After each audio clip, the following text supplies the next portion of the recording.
find any single thing, even a small thing, that remains permanently the same.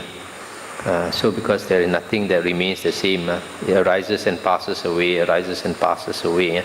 So there is no thing called the atta, the self. 38.14. Friend Sariputta, it is said, suffering must be dukkha. What now is suffering? There are, friend, these three kinds of suffering. The suffering due to pain, the suffering due to sankharas. Sankharas can be translated as volition. Here it says formations. Thirdly, the suffering due to change. These are the three kinds of suffering. A friend, is there a path, is there a way for the full understanding of these three kinds of suffering? There is, friend, namely this Noble Eightfold Path. So these three kinds of suffering, the first one is suffering due to pain. This pain can be bodily pain or mental pain. The suffering due to volition. This word sankhara in the five aggregates, it means volition, will. When you exercise your will, you are creating karma. So when you create karma, the karma will ripen, and then you get the vipaka, the kuo, yin kuo. So you create the yin, the cause, the karma, and then the result comes to you as the kuo, the vipaka, karma vipaka. So this is probably due to that. But according to the commentary, they say something else. They say this word sankhara refers to conditioned things in the world. So conditioned things in the world rise and fall, rises and ceases, and that gives suffering.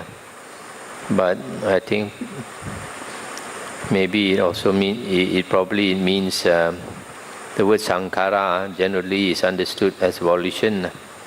So if you translate it as volition, suffering due to volition, that means due to karma.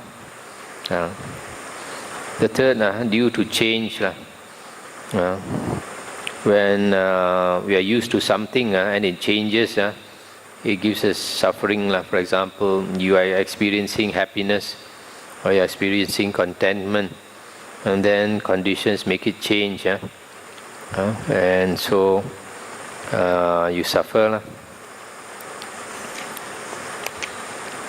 38.15. Friend Sariputta, it is said, identity. What now is identity? These five aggregates of attachment, friend, have been called identity by the Blessed One. That is the body aggregate, the feeling, perception, volition, and consciousness aggregate of attachment. These five aggregates of attachment have been called identity by the Blessed One. Stop here for a moment. Why are they called identity? Because we tend to identify these five things as I or mine. And these five things are body, feeling, perception, volition, and consciousness. Body we understand. The other four is the main components of the mind. Feeling, perception, volition, and consciousness taken together is supposed to be the mind. So these five aggregates also mean the body and the mind. And we identify ourselves with these five aggregates. We take the five aggregates to be I or mine, or I am in the five aggregates, or the five aggregates are inside of me. So because we identify the five aggregates with the self, so these five aggregates are called identity. When we identify ourselves with the five aggregates, then we have identity view. But friend, Is there a path? Is there a way for the full understanding of this identity? There is a path, friend. There is a way for the full understanding of this identity. And what, friend, is that path? What is that way for the full understanding of this identity? It is, friend, this noble eightfold path, namely right view, right thoughts, right speech, right action, right livelihood, right effort, right recollection, and right concentration. This is the path, friend. This is a way for the full understanding of this identity. The last sutta, 38.16. This sutta is quite interesting. Friends, Sariputta, what is difficult to do in this Dhamma Vinaya? This Dhamma Vinaya refers to the teachings of the Buddha. In other words, in the Buddhist religion, what is difficult to do? And then Venerable Sariputta said, going forth, that means renouncing the home life. Going forth is difficult to do in this Dhamma Vinaya. And then again he asked, what friend is difficult to do by one who has gone forth? To find delight or happiness is difficult to do by one who has gone forth. What, friend, is difficult to do by one who has found delight? To practice in accordance with the Dhamma, friend, is difficult to do by one who has found delight. But, friend, if a monk is practicing in accordance with the Dhamma, would it take long to become an Arahant? Not long, friend. That's the end of the sutta.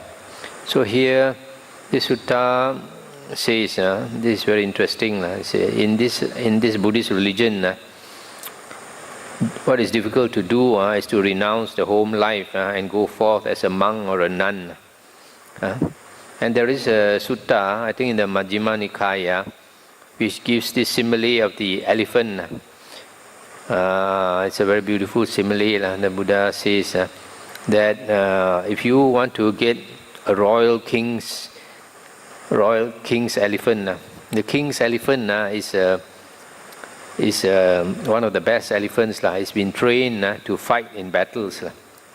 When it's trained properly, when it goes to war, it can withstand all the blows, can stand the arrows and stand being poked by spear and all that, and it's not afraid. He will fight. The trainer just has to tell him what to do, and he will fight, just like a warrior.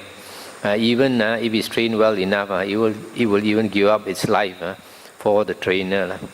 So the Buddha used this elephant simile to say, just like it's very difficult for a person to renounce the home and go forth as a monk or a nun. So the Buddha says, a wild elephant is also like that.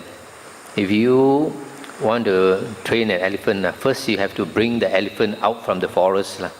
To do that, they get a few big elephants, and then they catch this elephant, maybe trap it or what.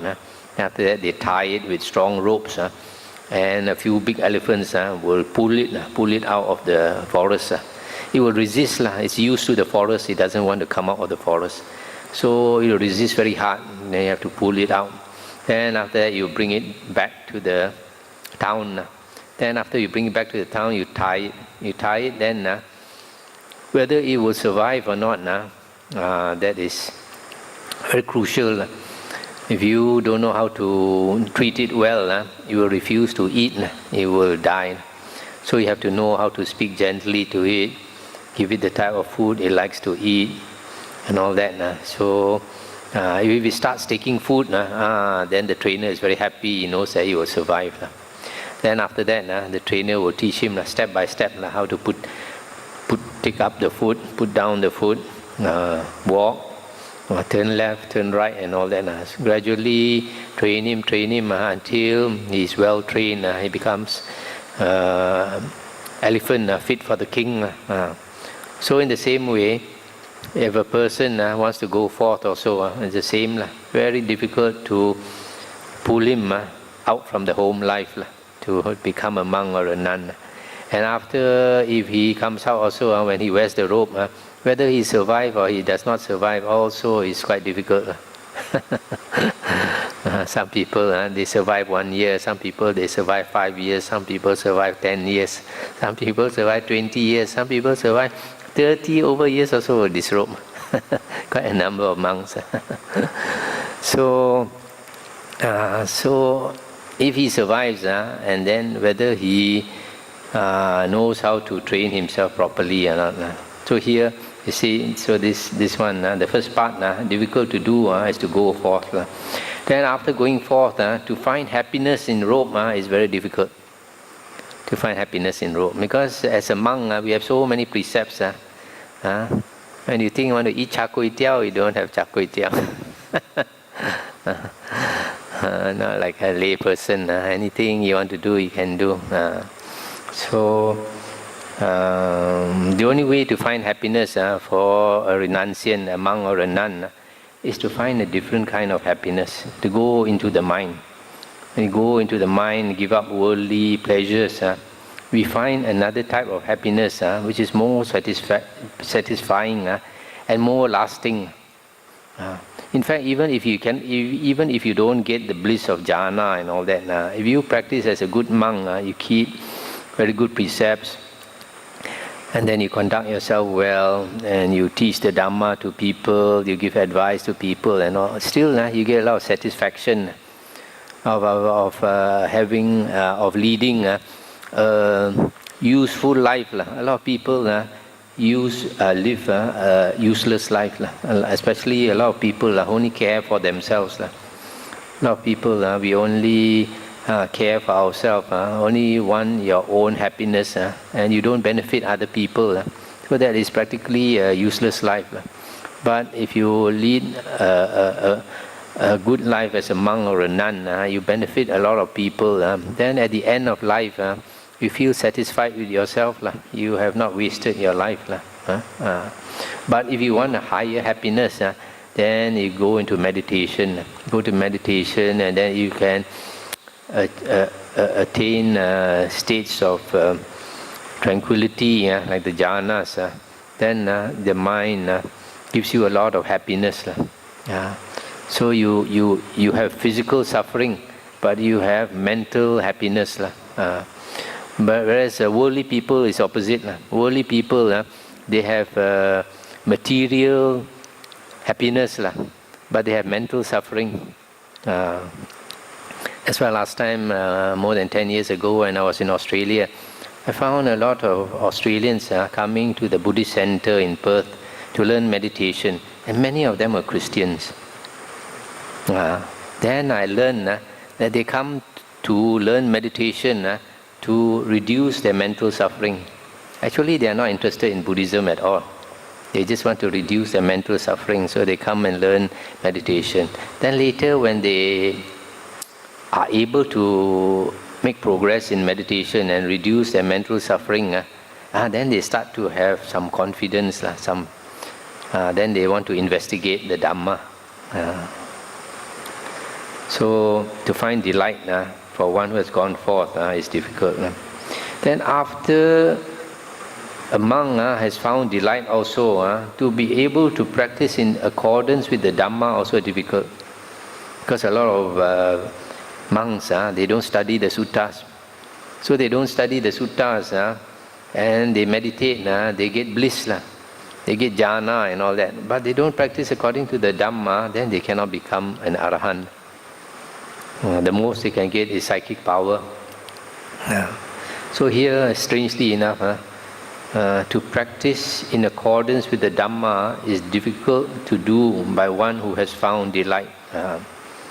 So it just proves that not many monks actually practice according to what the Buddha teaches. So that's the.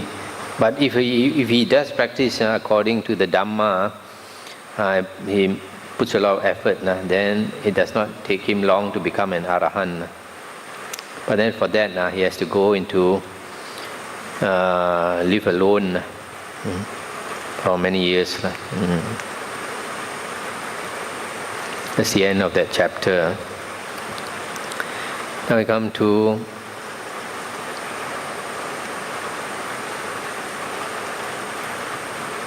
39, chapter 39, Samandaka Samyutta.